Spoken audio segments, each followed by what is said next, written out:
कंधमाल जिला प्रशासन प्रमुख टीच कंधमाल अभियान अनुଯାयी उप जिलापाल महोदया तुमुड़ी बंध ब्लॉक अंतर्गत माँ भैरवी उच्च विद्यालय मुंडीगड़ परिदर्शन करी शिक्षादान और भित्तिभूमिर समीक्षा करिसेंति। जिलार शिक्षा व्यवस्था रे सुधार आनिबा, शिक्षक और छात्र छात्री को मार्गदर्शन देवा एवं प्रति सोमवार साधारण अभियोग शुणाणी पूर्व विद्यालय गुड़िकर स्थिति परखिबा एही अभियान मुख्य लक्ष्य। परिदर्शनर मुख्य अंश हेउछि प्रार्थना सभा और छात्र छात्री आलोचना, शिक्षादान और गुणवत्तार समीक्षा, मध्याह्न भोजन जांच, स्वच्छता और भित्तिभूमिर अनुधान, शिक्षक और कर्मचारी आलोचना।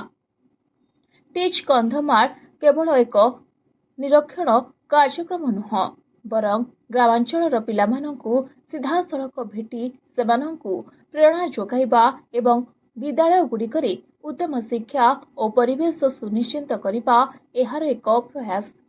सबु स्कूल रे गुणात्मक शिक्षा प्रदान पाई एहिपरि परिदर्शन जारी रहिबो।